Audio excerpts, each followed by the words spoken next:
The sound that caught Sarah's attention wasn't the typical screech of an eagle soaring proudly through the vast Colorado sky.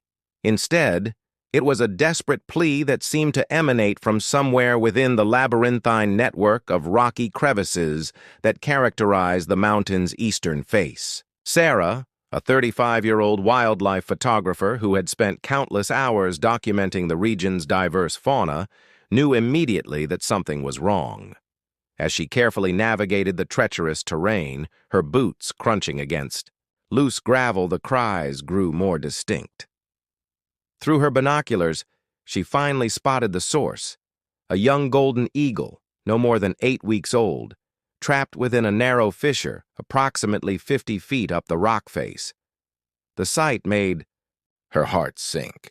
The majestic creature, with its distinctive dark brown plumage and golden nape, was clearly distressed, its wings occasionally fluttering against the confining walls of its stone prison. Without hesitation, Sarah reached for her satellite phone and contacted the Mountain Wildlife Rescue Team, led by the veteran conservationist James Cooper. James, a rugged man in his early 50s with weather-beaten features and eyes that sparkled with unwavering determination, immediately understood the gravity of the situation. Within hours, he had assembled a specialized team of 12 volunteers, each bringing unique skills and expertise to the challenging rescue ahead.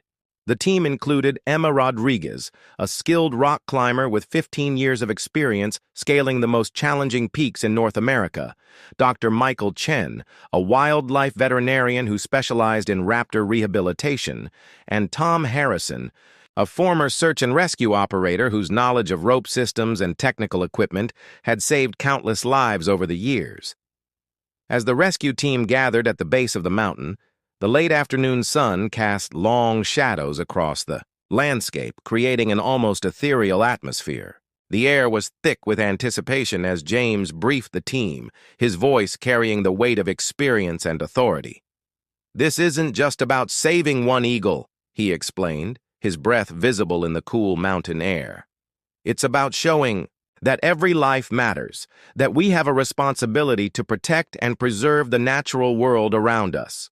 The first phase of the rescue operation began with Emma carefully assessing the rock face, her trained eyes scanning every crack and crevice. The fissure where the eagle was trapped was particularly challenging, barely wide enough for the young bird to move, let alone accommodate a human rescuer. The surrounding rock was also showing signs of instability, with several loose fragments, threatening to complicate the rescue attempt. As Emma shared her observations with the team, Dr. Chen prepared his medical kit, ensuring he had everything necessary to treat any injuries the eagle might have sustained. The sound of equipment being checked and rechecked filled the air, carabiners clicking, ropes being tested, communication devices being synchronized. Every member of the team understood that success would require perfect coordination and timing.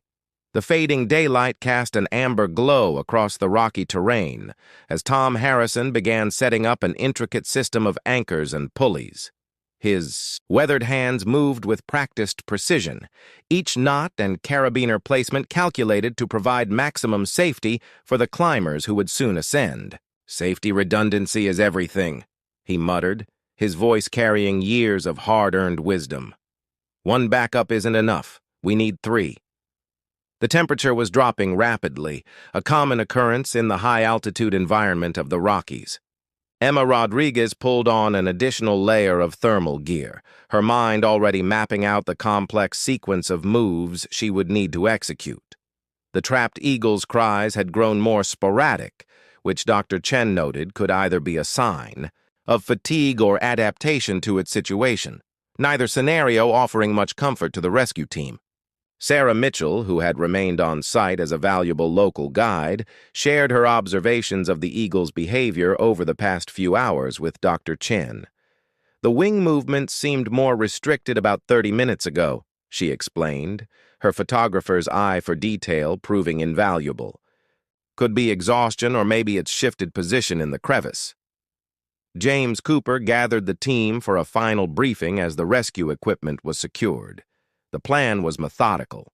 Emma would make the initial climb, protected by Tom's rope system, while carrying a specialized extraction kit designed for wildlife rescue. Dr. Chen would guide her through the approach, ensuring minimal stress to the eagle. The remaining team members would form a critical support network, managing communications, monitoring weather conditions, and preparing for any contingencies.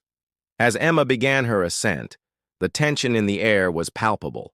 Her movements were deliberate and fluid, each placement of hands and feet carefully considered. The rock face, still warm from the day's sun, offered decent friction, but several sections were precariously loose. 20 feet up, she encountered the first major challenge, a section of unstable shale that threatened to shower debris onto the team below. "Hold position," Tom's voice crackled through the radio. "Let's reassess the route." A brief consultation led to a slight deviation to the left, where the rock appeared more stable. Emma adjusted her trajectory, her breathing steady despite the mounting pressure. The eagle, sensing movement nearby, let out a sharp cry that echoed across the mountain face. Dr. Chen monitored the situation through high-powered binoculars, his experienced eye catching subtle signs of the bird's condition. "The vocalization is strong," he noted, "which is a good sign, but we need to move quickly. Daylight is becoming a critical factor." The rescue operation had drawn attention from the local community, and a small crowd had gathered at a safe distance. Among them was Native American elder Joseph Running Bear, whose presence added a profound spiritual dimension to the effort. "The eagle is sacred to our people," he shared quietly with those nearby. "Its rescue is not just an act of conservation, but a restoration of balance." As Emma approached the 40-foot mark, the technical challenges intensified. The rock face became more vertical, and the winter winds, which had been relatively calm, began to pick up speed. Her fingers, despite the protection of climbing gloves, were starting to feel the bite of cold. Yet her focus remained unwavering, each movement bringing her closer to the trapped eagle. The support team worked with clockwork precision. Lisa Martinez, an experienced paramedic, maintained constant communication with Emma, while weather specialist David Thompson monitored the approaching weather system on his portable equipment.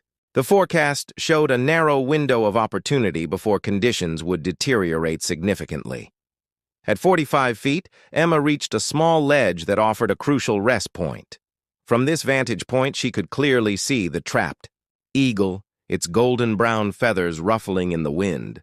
The young bird's eyes, fierce despite its predicament, locked onto her presence.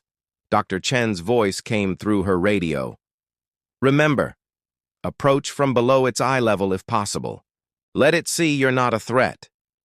The next phase would be the most critical.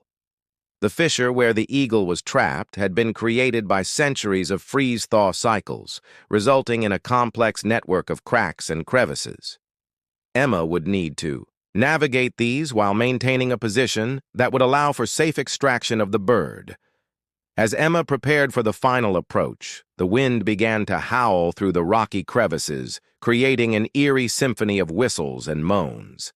She secured an additional anchor point, her movements deliberate despite the growing darkness. The team below had set up powerful LED floodlights, their beams cutting through the gathering dusk like silver spears, illuminating the rock face in an otherworldly glow.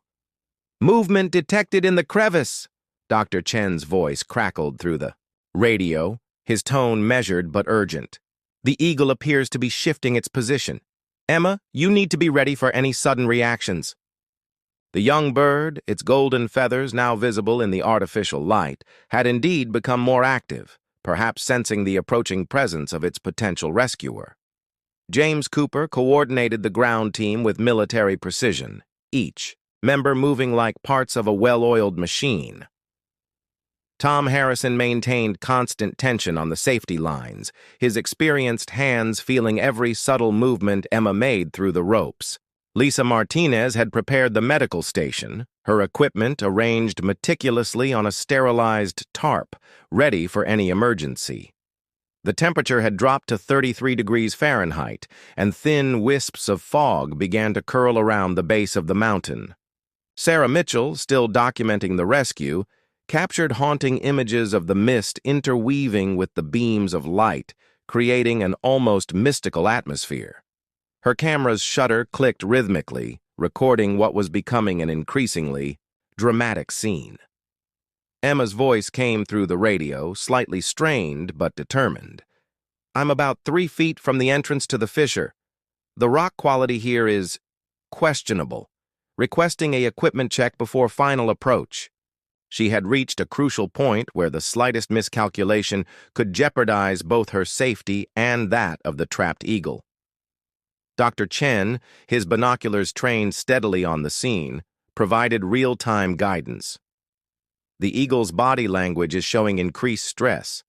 Remember your breathing techniques, Emma. Slow, steady movements. Let it acclimate to your presence." His years of experience with wildlife rescue operations had taught him that these next few moments would be critical. Joseph Running Bear, who had maintained a quiet vigil throughout the operation, began a soft, melodious chant, a traditional prayer for harmony between humans and nature. The sound carried surprisingly well in the mountain air, creating an almost tangible sense of peace that seemed to affect everyone present. Emma carefully extracted a specialized wildlife restraint from her gear bag, a lightweight but strong mesh designed specifically for raptor rescue. The material, dark green and non-reflective, was chosen to minimize stress on the bird. She held it ready as she made her final preparations, every muscle in her body tense with anticipation. The Sahas, rock face near the fissure, presented a new challenge. A thin layer of ice had begun to form on the surface, creating treacherous conditions. Emma used her free hand to carefully clear what she could, her movements economic and precise. "Ice formation confirmed," she reported, requesting thermal assessment from ground team. David Thompson quickly consulted his weather equipment. "Dew point is dropping rapidly. We're looking at accelerated ice formation within the next 20 minutes. Current window for extraction is optimal, but closing fast."